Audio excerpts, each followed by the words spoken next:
Durham County, I'm sorry for to say that hunger and starvation is increasing every day. For the want of food and coals, we know not what to do. But with your kind assistance we will stand the struggle through. I need not state the reasons why we have been brought so low.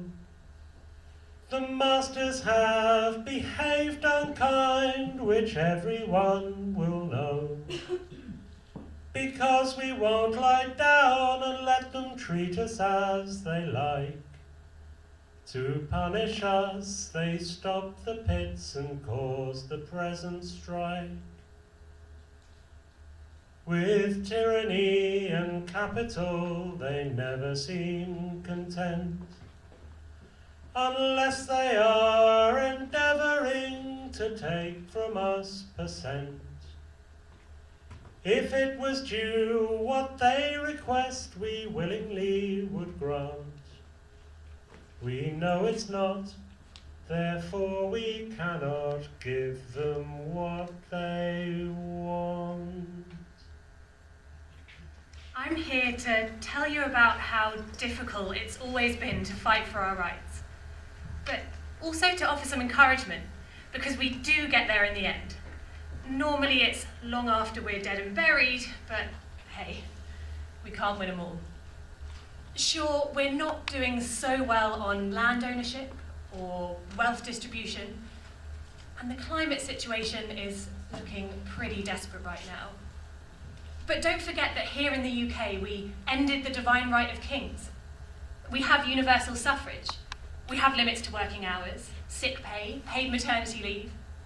Racism, sexism, homophobia, transphobia, ableism, they're all still rife. But they are better than even just half a century ago. So anyway, this is me, Gerrard Winstanley, famous 17th century rebel, back to remind you of this amazing story that we're all part of. I've brought this Mobile Incitement Unit with me, which Andy, over there, hi, he made it for me. We can travel around with this, sharing our songs and our stories and learning new ones. I found this band that Andy plays in. They're called the Black Smock Band. Now, they are South London's premier gay eco-socialist folk band. As far as we know. I brought my flute to join in a bit. Is that all right? Absolutely. Great.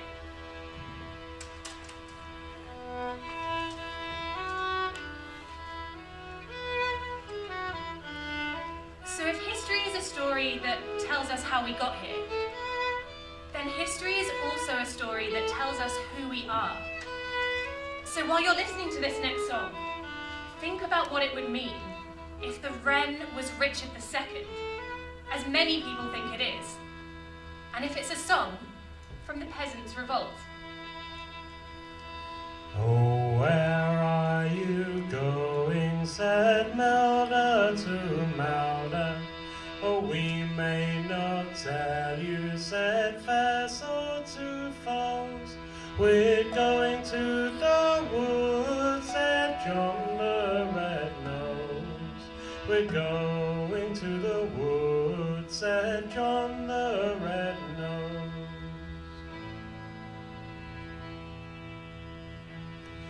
Oh, what will you do there, said Melda to Melda. Oh, we may not tell you, said fair sword to foes. We'll shoot the cutty red, said John the Red-Nosed. We'll shoot the cutty red, said John the Red-Nosed. Now, John Ball was a seditious, wandering priest. He roamed about the land, not fixed to any parish, preaching his radical creed of equality. In 1366, the the law forbade anyone to listen to any sermon he made. And in 1381, the peasants rose up against the royal hand that kept them low. And so they freed John Ball from the prison he had been thrown in. And these are some of the words he said.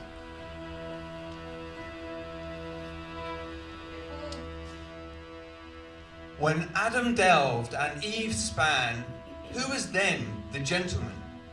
From the beginning, all men by nature were created alike, and our bondage or servitude came in by the unjust oppression of naughty men.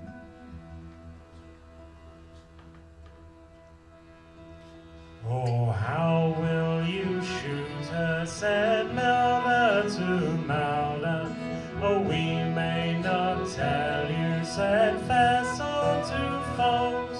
With bows and with arrows, said John the Red-Nosed. With bows and with arrows, said John the Red-Nosed. Oh, that will not do, said Melda to Mauda. Oh, what will do then, said Faisal to foes. Big guns and big cannons, said John the Red-Nosed. Big guns and big cannons, said John the Red-Nosed. Oh, how will you cook her, said Melda to Melda. Oh, we may not tell you, said Faisal to foes. In pots and in pans, said John the Red-Nosed. In pots and in pans, said John the Red-Nosed. Oh, that will not do, said Melda to Melda. Oh, what will do then, said Faisal to foes. Bloody bright brass cauldrons, said John the Red-Nosed. Bloody bright brass cauldrons, said John the Red-Nosed.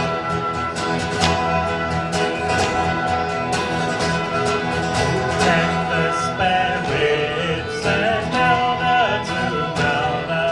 Oh, we may not tell you, said Faisal to foes. We'll give them all to the poor, said John the Red-Nosed. We'll give them all to the poor, said John the Red-Nosed.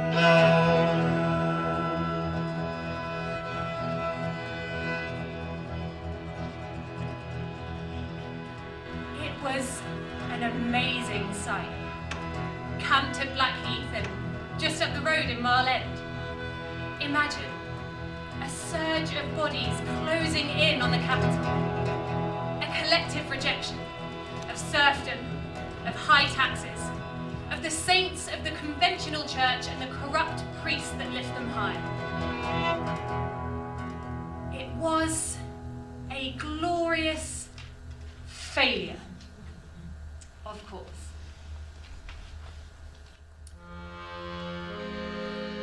So, as I mentioned, I'm Gerrard Winstanley. I was born in Wigan in 1603, and I led a group called the Diggers, who fought for ideas of equality and common ownership of land. During the Civil War, I witnessed such poverty I could not stay quiet. So in 1649, I tried to build a new world. There was about 30 or 40 of us, men and women. We took over St. George's Hill in Surrey, ploughing the land and living communally. You noble diggers, all stand up now, stand up now. You noble diggers, all stand up now. The wasteland to maintain, St. Cavaliers by name, your digging does disdain, and persons all defame. Stand up now, stand up now. now. Your houses they pull down, stand up now, stand up now. Your houses they pull down, stand up now. Your houses they pull down, to fright your men in town. But the gentry must come down, and the poor shall wear the crown. Stand up now, stand up now. This song they're singing, I wrote it many years ago now. I'm long dead now. But when a song is sung, now that's a living, breathing thing. And seeing you gathered here in front of me and listening to this song, well, it takes me right back to 1649, where I would declare my vision to all that would listen. A lot of people, a small amount of people, anyone is the right people.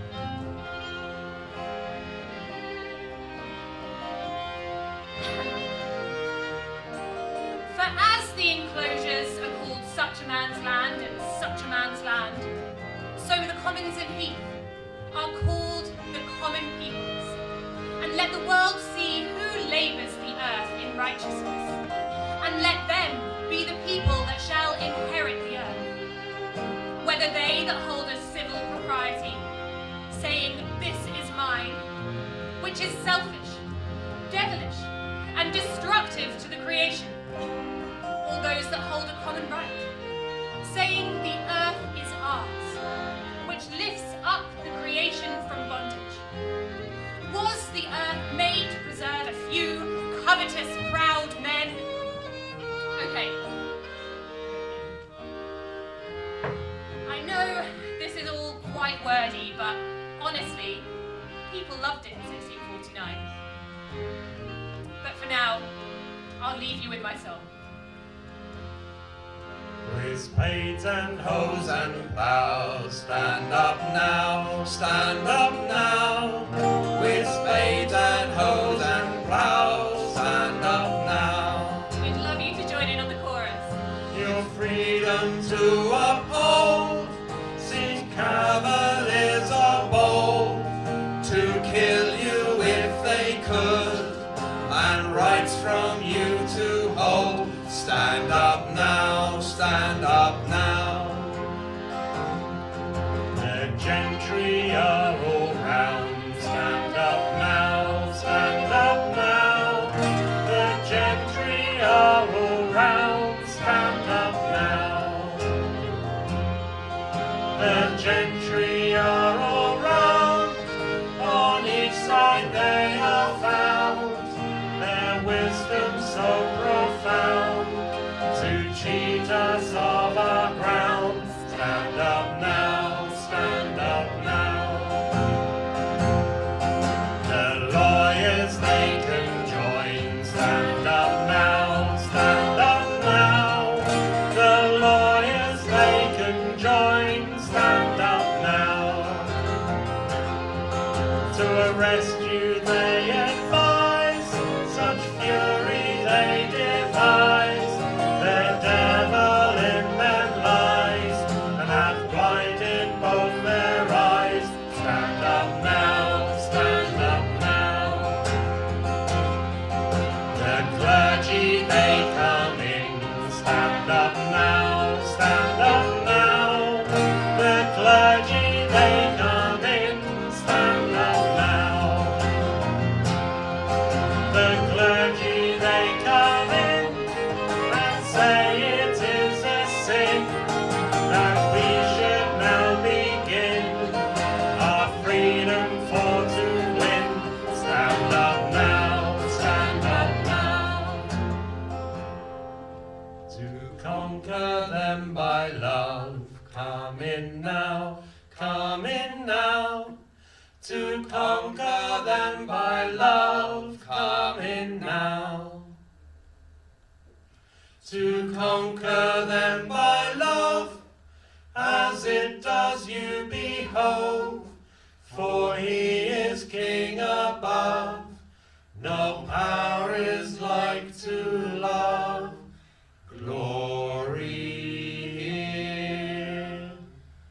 diggers all.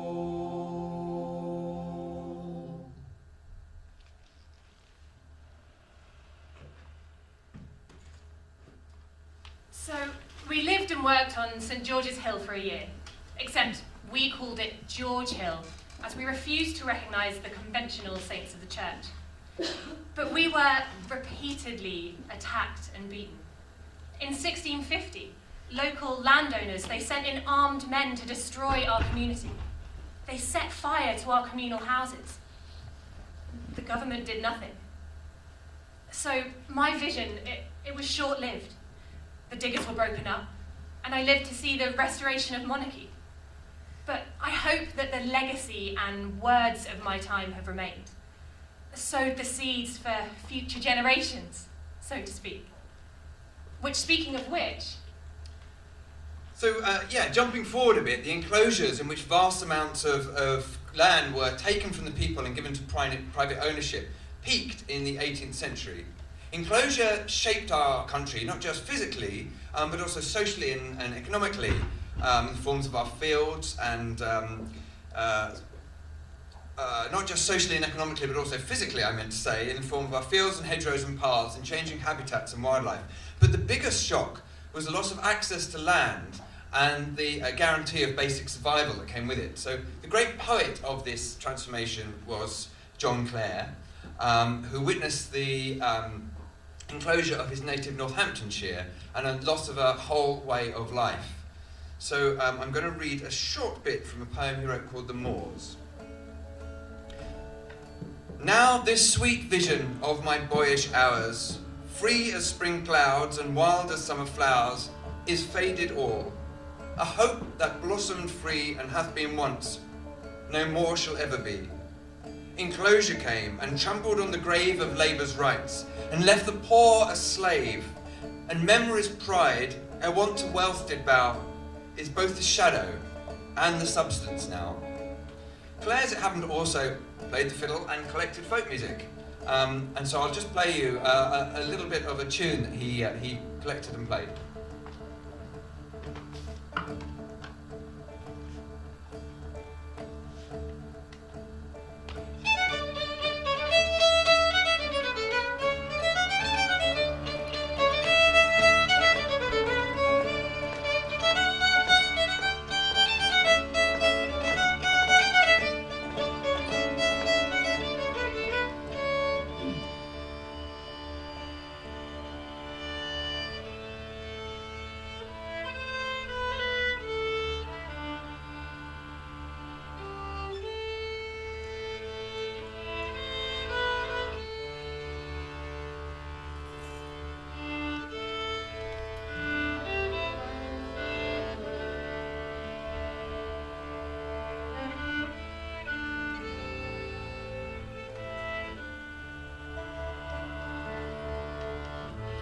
Occupation and enclosure.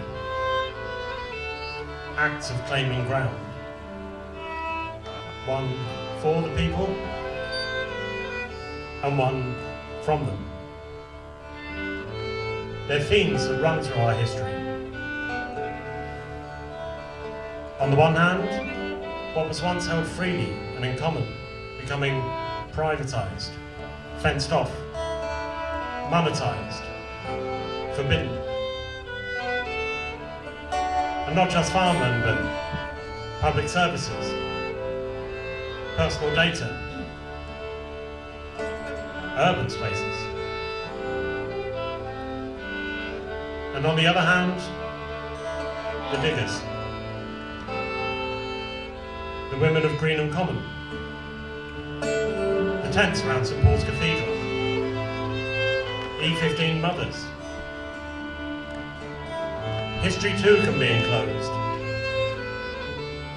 So many official histories cut us off from our past, reducing it to a barren stage for kings and battles and eminent men. For one example, look at the version of history that would-be UK citizens have to learn. We've got a copy in our Mobile Incitement Unit, and it is missing most of the rebellious bits. So perhaps you could argue that we're doing the opposite. We're occupying history. Now, as you came in, we asked you to fill out some questions on a piece of card. We'd really like to see what you've wrote. So if you can pop up your hand if you're happy with me to come and collect one. Thank you. Oh, no worries. That's a great one. Great, and over here. Brilliant. Thank you.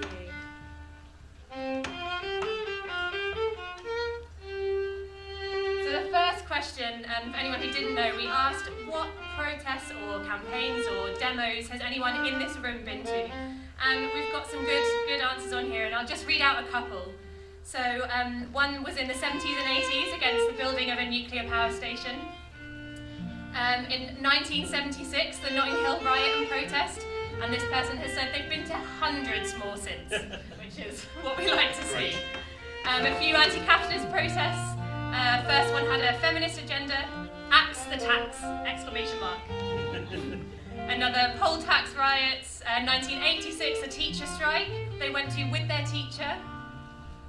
Oh, great. So we've got an example of a chant, which is Maggie, Maggie, Maggie, out, out, out.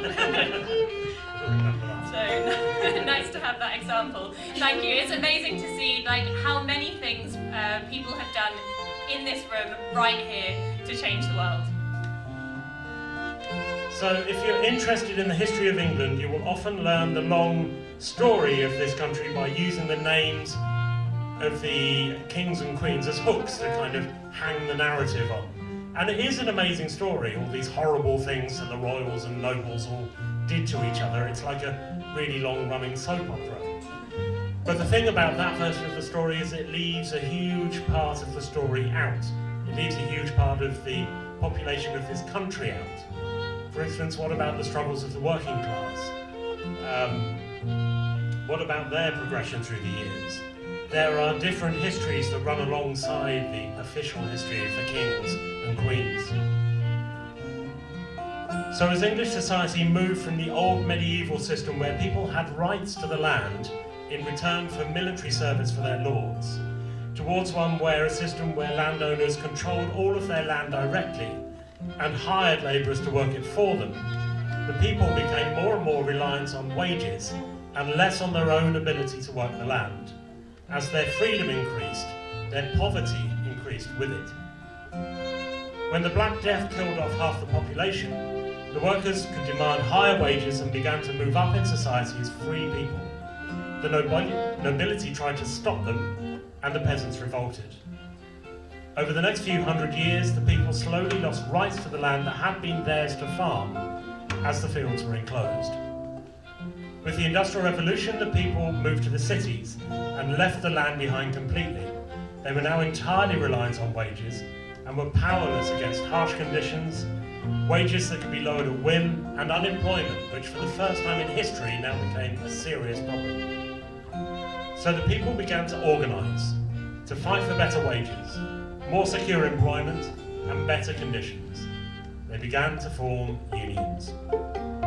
In 1833, George Lovelace and his friends formed the Friendly Society of Agricultural Labourers at Tolpuddle in Dorset. They were arrested and convicted of swearing false oaths, and deported to Australia. But such was the outcry against their convictions that the men were later pardoned and unions began to gain acceptance. So we've got a quote from George Lovelace. Just imagine that I'm him wearing a different outfit. Labour is the poor man's property, from which all protection is withheld. Had not then the working man as much right to preserve and protect his labour as the rich man has his capital? But I am told that the working men ought to remain still, and let their cause work its way, that God in his good time will bring it about for him. However, this is not my creed. Let every working man come forward, from east to west, from north to south, unite firmly, but peaceably together as the heart of one man. Let them be determined to have a voice in and form a part of the British nation. Then no longer would the interest of the millions be sacrificed for the gain of a few, but the blessings resulting from such a change would be felt by us, our posterity, even to generations yet unborn.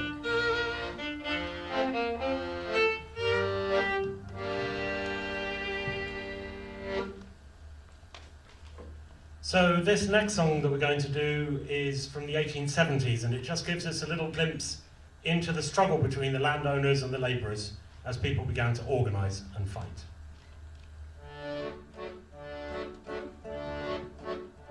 Says my master to me, is it true what I'm told? Your name on the books of the unions enrolled. I can never allow that a workman of mine with wicked disturbers of the peace to combine. I give ye fair warning, mind what you're about. I shall put my foot on it and trample it out. Which side your bread's buttered, I'm sure you can see. So decide now at once for the union or me. Says I to my master, it's perfectly true that I'm in the union and I'll stick to it too. And if between union and you I must choose, I've plenty to win and I've little to lose. For 20 years mostly my bread has been dry, so to butter it now I shall certainly try. And though I respect you, remember I'm free. No master in England shall trample on me.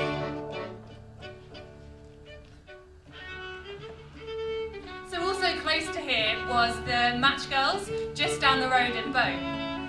And the women and girls of the Bride and Maid Match Factory, they suffered poor working conditions, low pay, 14-hour days. And there was a toxic chemical used in the making of these matches called white phosphorus. Now this would lead to yellowing skin, loss of hair, and this bone marrow condition called phossy jaw, which would make one side of the face swell and pus, it would start to rot. There was a social activist called Annie Besant who became involved in the situation, and she published lots of articles exposing what was happening. This led to 1,400 girls going on strike, and there was a national call for boycott.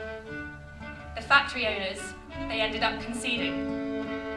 Now this is a quote from Annie Besant's article called White Slavery, published in the Link newspaper in 1888, that I'm going to get Dan to read.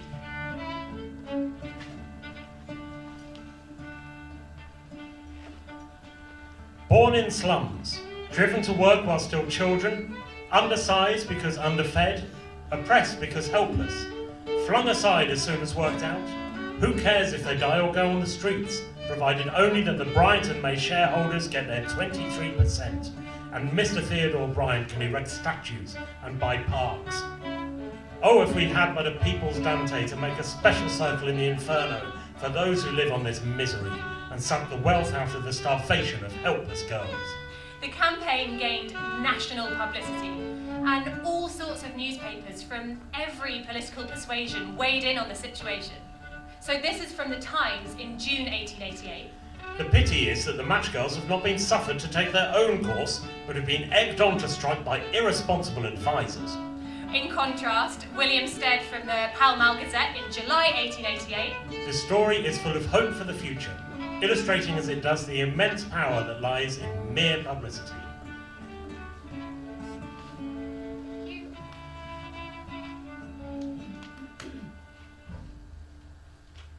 So, where better could be for this occasion than the East End?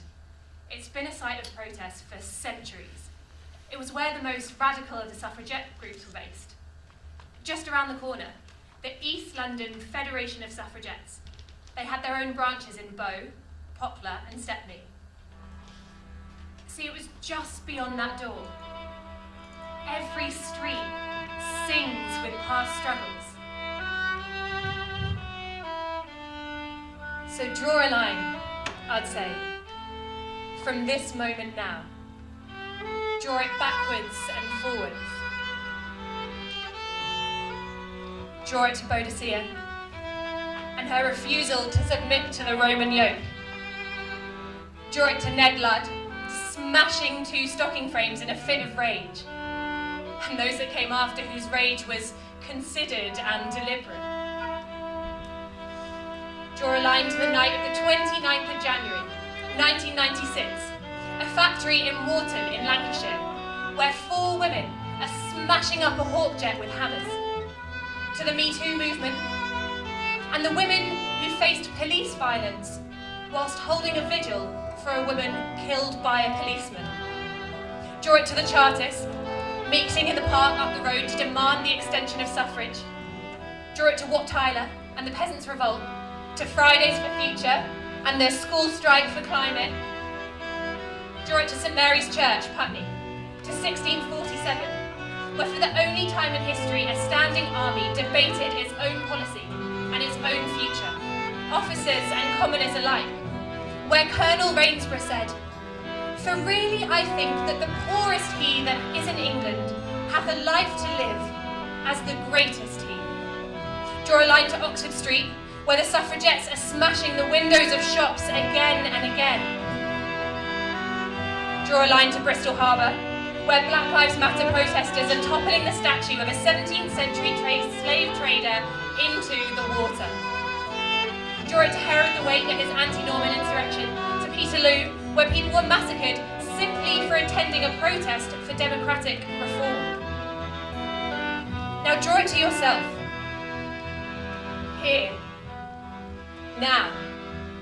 And weave from it another history. One that lets you live in the world better than the one that's been handed to you. 100 years, 1,000 years, we're marching on the road. The going isn't easy yet, we've got a heavy load. Oh, we've got a heavy load. The way is blind with blood and sweat, and death sings in our ears. But time is marching on our side, we will defeat the years. Oh, we will defeat the years. We men of bone, of shrunken shank, our only treasure death. Women who carry at their breast as through the hungry earth. Oh, as through the hungry earth. Speak with one voice, we march, we rest, and march again upon the years. Sons of our sons are listening to hear the Chartist cheers. Oh, to hear the Chartist cheers.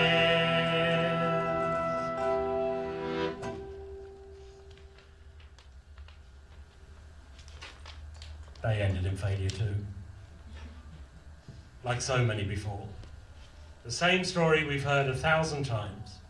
Humiliation, despair. You take up the struggle, risk your life, and lose. Only to be proved right years later. Normally it's long after you've given up, or gone to prison, or died. So the Chartist campaign to allow working class men to vote, see, that paid off in the end. But I, Winstanley, I'm still waiting. The land still isn't under common ownership. In fact, lands are still being enclosed. Now, I love this little rhyme that we've got in our Incitement Unit from probably around the 17th century. The law locks up the man or woman who steals the goose from off the common, but lets the greater villain loose who steals the common from the goose.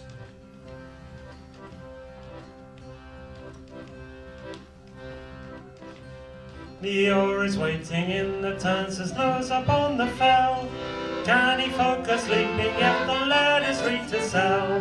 Come, my little washer lad, come, let's away. We're bound down to slavery for 4 pence a day. It's early in the morning and we rise at 5 o'clock, and the little sleighs come to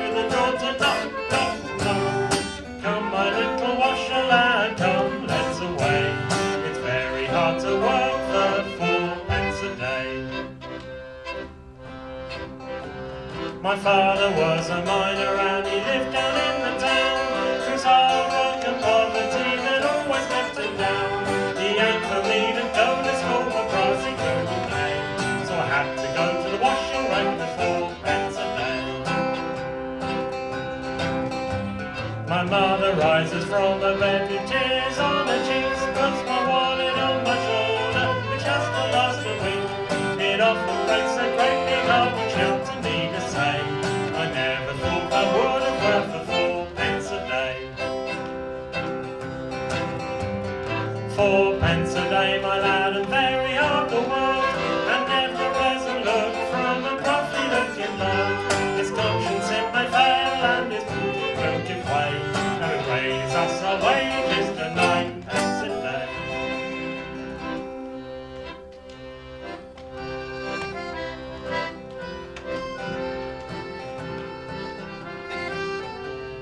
Poverty is not caused by men and women getting married.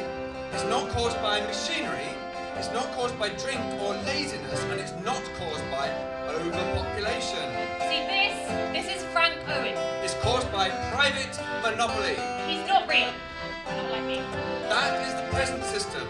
They have monopolised everything that it is possible to monopolise. They have got the whole earth, the minerals in the earth, and the streams that water the earth.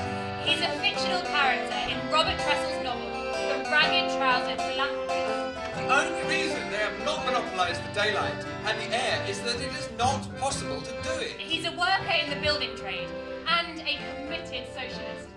Here he is, talking about poverty and how to do away with it. If it were possible to construct huge gasometers that draw together and compress within them the whole of the atmosphere, would have been done long ago, and we should have been compelled to work for them in order to get money to buy air to breathe.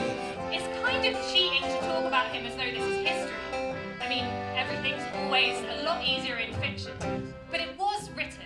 And if that seemingly impossible thing were accomplished tomorrow, Just like songs are written. you would see thousands of people dying for want of air, or the money to buy it, even as now thousands are dying for want of the other necessities of life. At a particular moment in time, these words, they sum up a moment in history. You would see people going about gasping for breath and telling each other that the likes of them could not expect to have air to breathe unless they had the money to pay for it. See, someone, in this case a guy called Robert Tressel, wrote it down.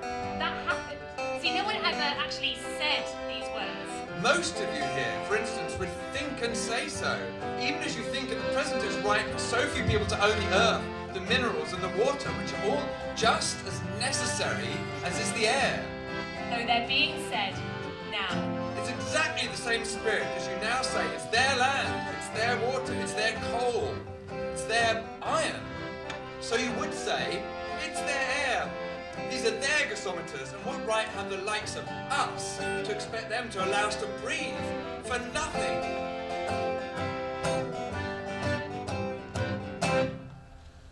So, we've reached the cusp of modernity now, the early 20th century. The terrors and tragedies of totalitarianism are starting to unfold, only to be followed by the destructive power of late capitalism. But we're zooming in now, from the national to the local. And also at this point zooming out. The British Empire has been expanding for centuries, extracting both profit and culture, often with mass murder and brutal violence. But there is resistance. There has always been resistance. You all know the story, so we don't need to tell it again.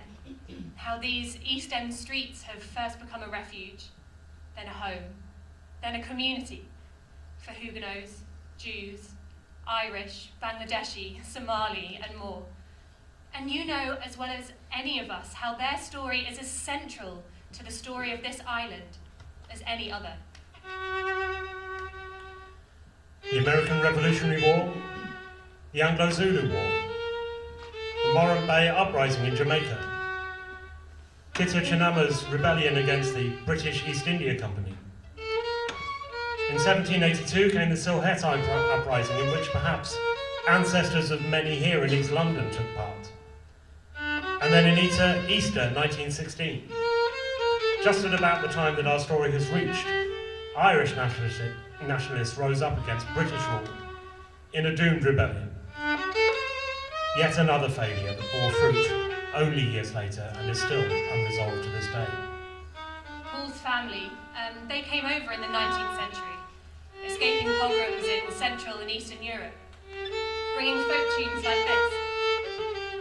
When the fascists tried to march through the East End in the 30s, they were stopped in Cable Street by a huge body of local people, many of them Jewish immigrants.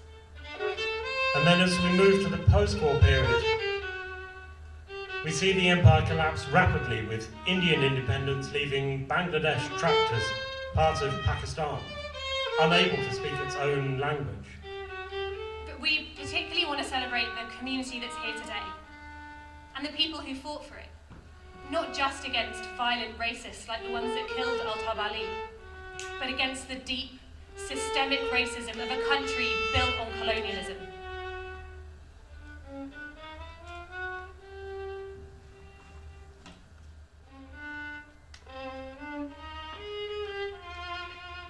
In the same decade as Bangladesh fought for its independence and won, the Bengali people of the East End rose up against racist violence, carrying the coffin of Altab Ali all the way from the East End to Downing Street. The many cultures that have passed through this area have left many gifts. One is food, from fish and chips, which is a combination of Huguenot and Jewish dishes, to the famous restaurants in Brick Lane. But it runs much deeper than that, reshaping British culture into something fundamentally multicultural. Here in the East End, and beyond, Bengali culture has brought us something particularly amazing, and we wanted to honour that. So we'd like to welcome Saida Tani to join us and share a song or two.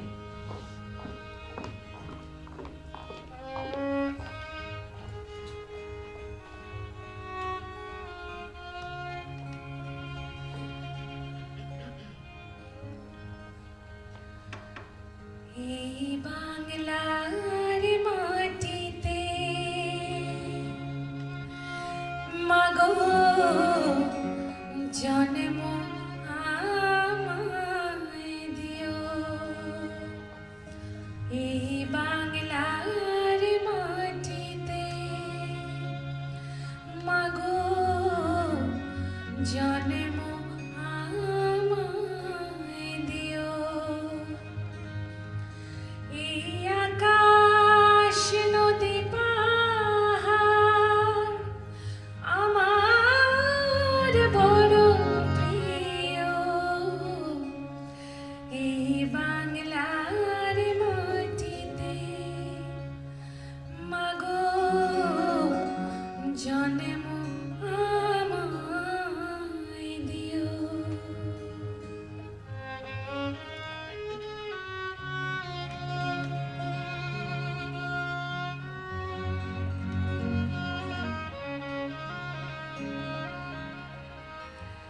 কোথায় বলো এত স্বপন হাওয়াতে ভাসে কোথায় বলো এত বকুল বসন্তে হাসে শরৎ আকাশ কোথায় বলো এমন কমনীয় এই বাংলার মাটিতে মাগো জন্ম আমায় দিও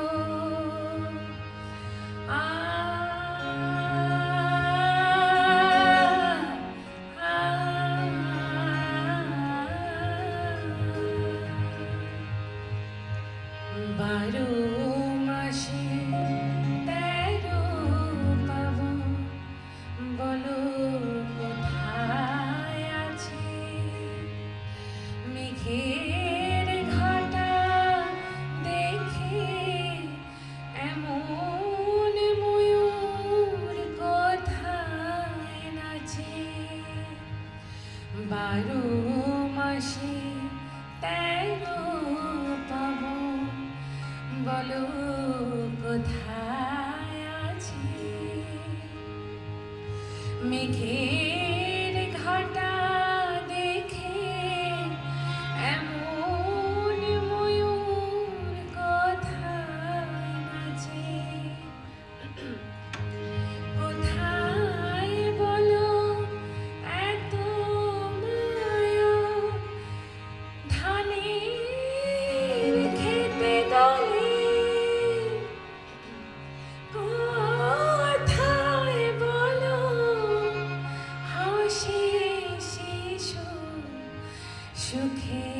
মায়ের কোলে কোথায় বলো পল্লী বধূ এমন কমনীয় এই বাংলার মাটিতে মাগো জন্ম আমায় দিও এই বাংলার মাটিতে মাগো জন্ম আমায় দিও।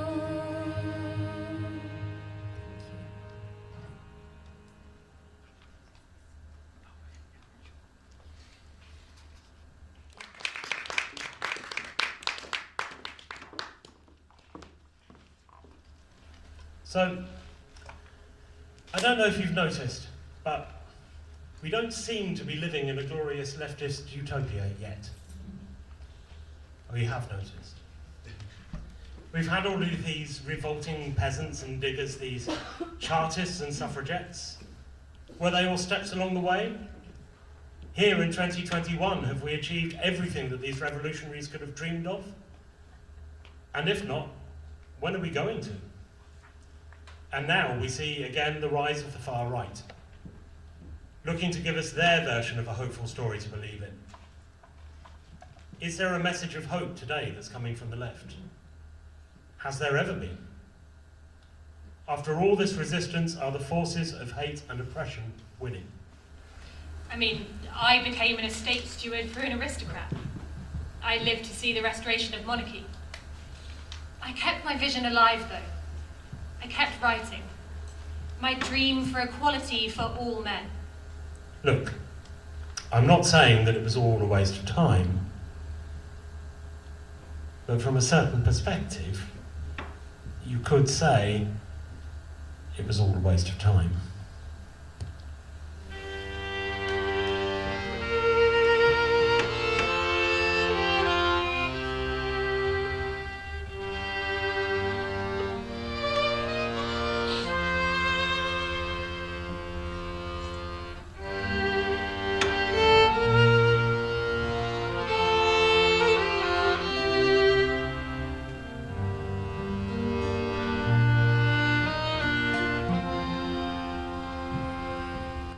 Oh, Gerrard Winstanley, where is your heaven on earth? Is St. George's Hill, where you dug and planted the land, a common treasury for all? Or an exclusive and incredibly expensive gated community?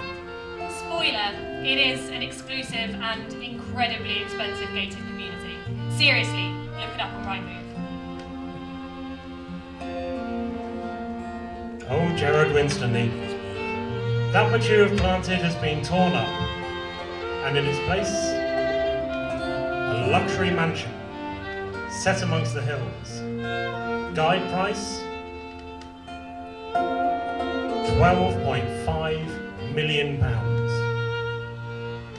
And so, I think we can say, when looked at like that in the long term, and even in the short term, it didn't all go so well. And that this history, with a few exceptions, is a history of failures and losses, of martyrdoms and defeats, and so on. And you know, some might say, like your mum might say, Seriously? What are you doing? Surely all of this is just going to make you really depressed. Don't have heroes. Well, if you have to have heroes, then maybe try and make them the ones that win. And maybe the fact that all of this ends in massacres, martyrdom, heads on poles on London Bridge, defeat, etc., and so on, is a sign that perhaps they were on the wrong side of history. You can't just wave your ideals at the tide and Hope that the tide won't wash you away.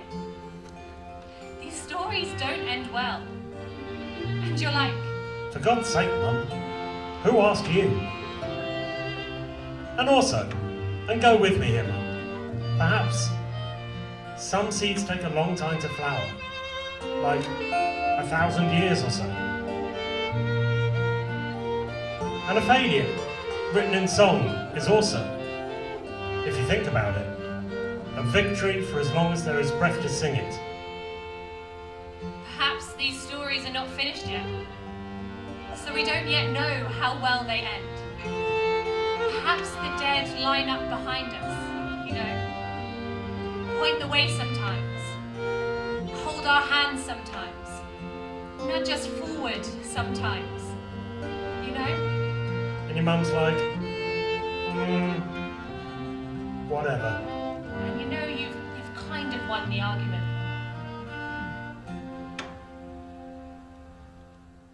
When we come to those strange grey lands, what do we tell the waiting ghosts?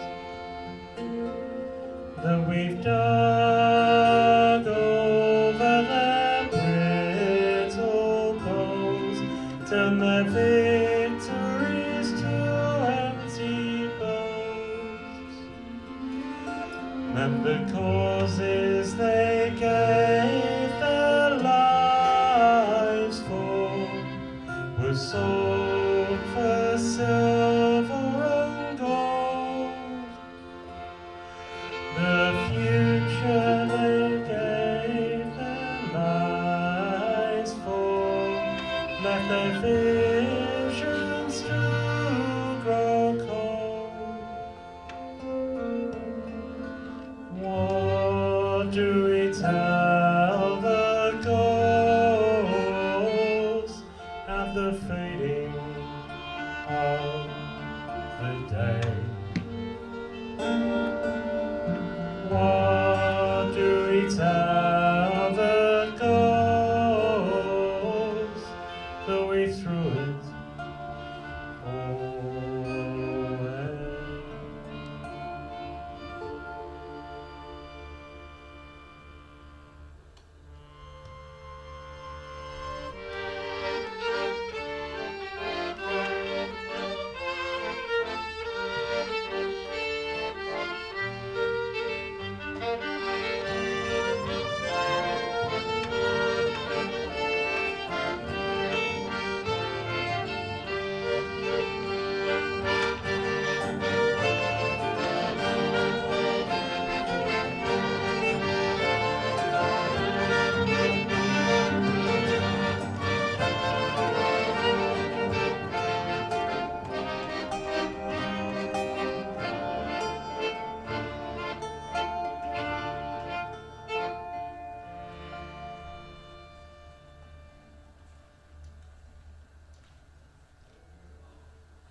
And when the ghosts of those not yet born join us in their turn, from the floods and the refugee camps and the world we left to burn,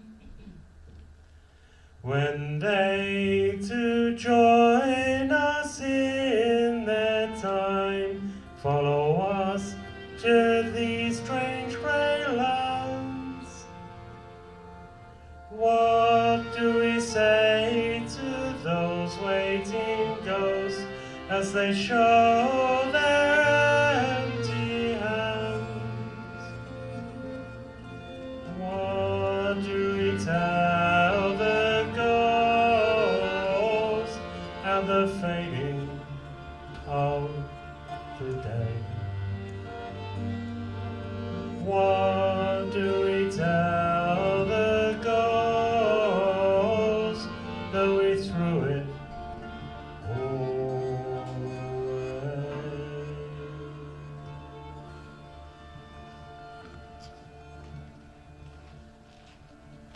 So the second question that we asked you all was, what does community mean to you? And again, I'd like to read a couple of them out. All people working together for the benefit of all. Local, inclusive, friendly people sharing space, much like what we're doing now. Togetherness, shared reality, diversity and inclusion, better and stronger livingness. And the last one, my home, my area, my manor, my ends. Gerrard Winstanley also had his version of what community was, and I'll read that out now. That which true righteousness, in my judgment, calls community is this: to have the earth set free from all kingly bondage of lords of manors and oppressing landlords, which came in by conquest, as a thief takes a true man's purse upon the highway, being stronger than he.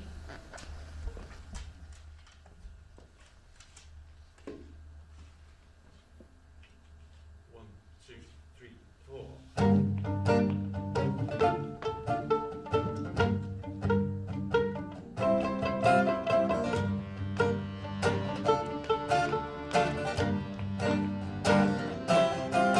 The cracks are showing, but the jail was never whole. The grip is loosening, the guards were never in control. They steal our banners to make us think they've won. They blocked our lights so long we forgot there was a sun. So whoever you are, wherever you live, whatever it is you do, or what you have to give, find yourself a form, a great facade, oh, engineer a glitch, and a grand charade, 'cause the cracks are all shining, and the daylight showing through. The builders can't keep up, and there's something you can do. You can lend a friend a book, or make the headline news. When you're told to do wrong, you can simply refuse. You can dedicate yourself to struggle, or grow your own veg supply. You can tell a truthful story, or expose a massive lie. And whoever you are, wherever you live, whatever it is you do, or what you have to give, find yourself a core in the great charade, oh, engineer a glitch, the grand facade, 'cause the cracks are all shining, and the daylight showing through. The builders can't keep up, and there's something you can do.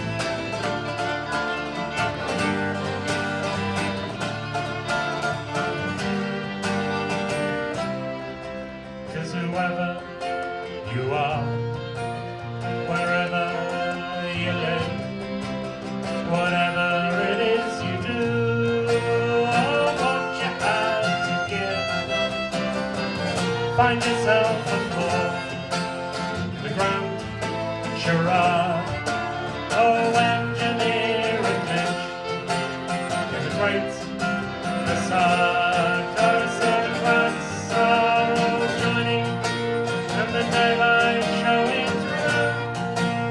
The builders don't keep up, and there's something you can do, something you can do, my friend. There's always something you can do.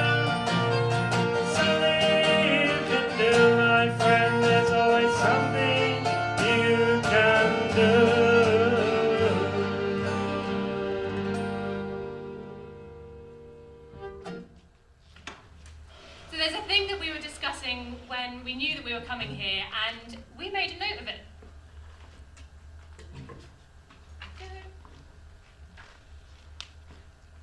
So working and disadvantaged people still struggle to be free and independent around the UK and across all the globe. We're here in this room because we've been inspired by the struggle for Bangladeshi freedom and independence, and also because across all different identities of race, nationality, gender, sexuality, and from past to present to future, we're brought together by our struggles against oppression. It's a cliche, but it's true. There is more that unites us than that which divides us. We gather here. We come together. Is it all right if I say we? Does anyone object? We try to make decisions on the basis of consensus. We who are hopeful, rather than say majority vote or whatever. We who are naive, or so we're told. We who, let's be honest, are often fighting losing battles. So look, we get together down the road from the big Sainsbury's in hope. Or something. In hope. Well, we aren't all hopeful. Not all the time, but still we come here to plot, to plan, to debate. God, yes, to debate. And when we gather, all the past is with us. Sometimes we sing. Some of us have lovely voices. Here, on this earth, under this sky. Remember, the earth knows no nation. The sky knows no master. This land, which is Whitechapel, which once was city, once was hamlet, once was field, once was wilderness, where if at night you looked up, you could see all the stars. And where now stands the big Sainsbury's, once lovers met by starlight. Here, which is England, which is Britain, And so on. which is Europe, Sort of.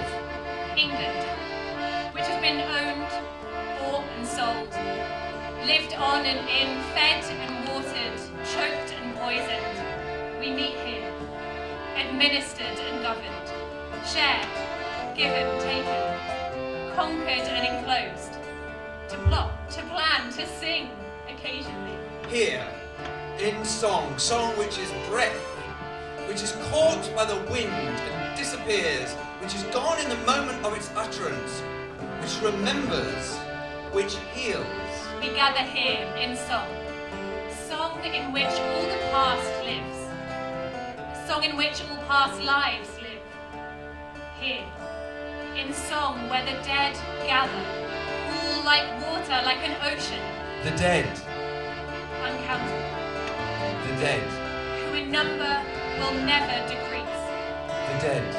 mourned or unmourned, The dead. those who have names and those whose names have been forgotten, The dead. in whose breathless voice is written the suffering of all history, The dead. who have forgotten what it means to feel fear or shame, We sing.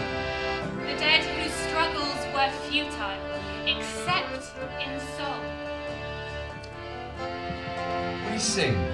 Some of us have lovely voices. Here. You noble diggers all, stand up now, stand up now. You noble diggers all, stand up now.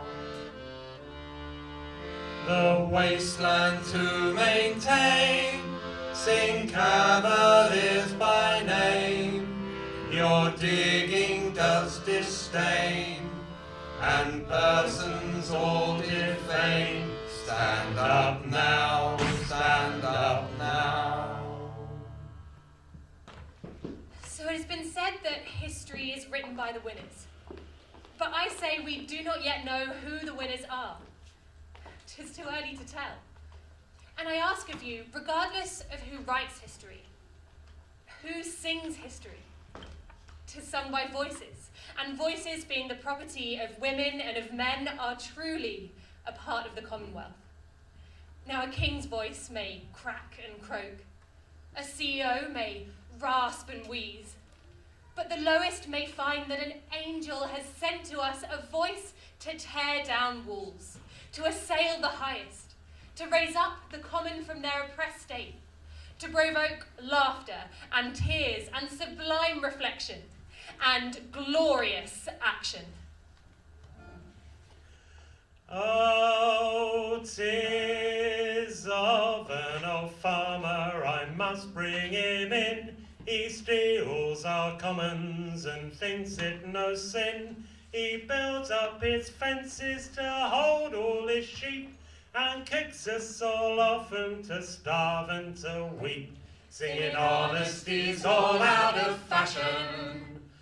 These are the rigs of the time, my boys. These are the rigs of the time. A businessman now, oh, I must bring him in.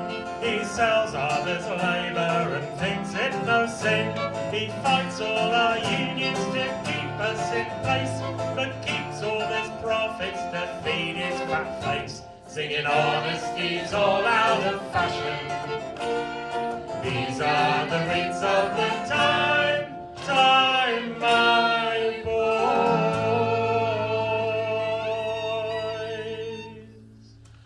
These are the rigs of the time.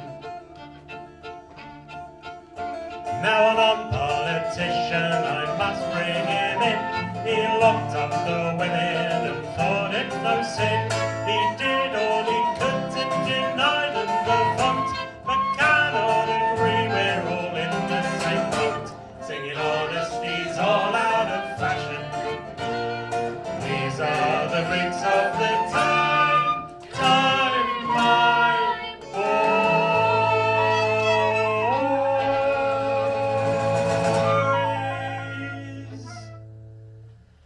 These are the rigs of the time.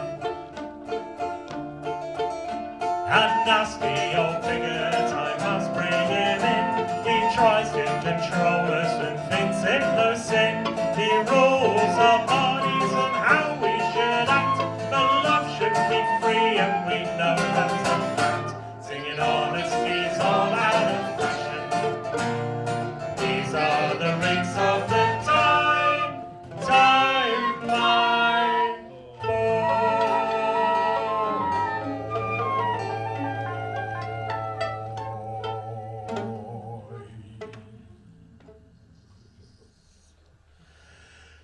These are the rigs of the time. A racist old fool, oh, I must bring him in. He hates those who came here and thinks it no sin. He wants them to leave and to make England white, but who knows why humans should cause him such fright, singing honesty's all out of fashion. These are the rigs of the time, my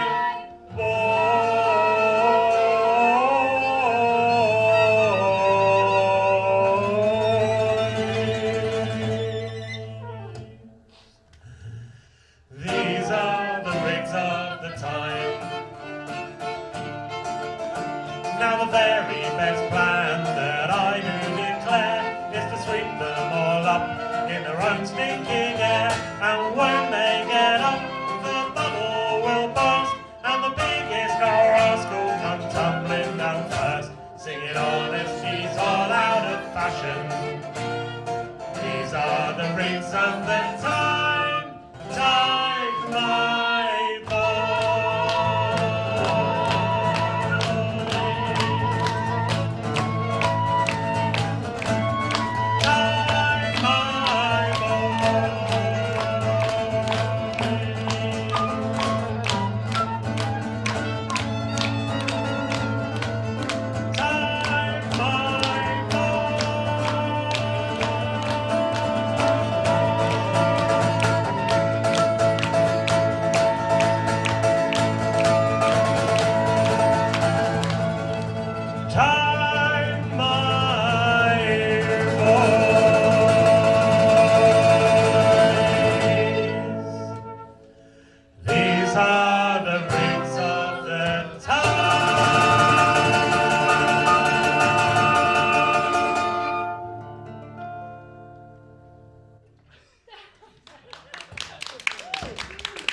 very much. Thank you for coming.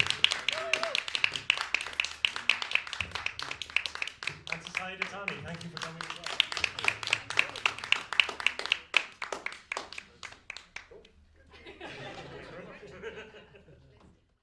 Oh, how will you shoot her, said Melda to Malda. Oh, we may not tell you, said Faisal to foes. With bows and with arrows, said John the Red Nose. With bows and with arrows.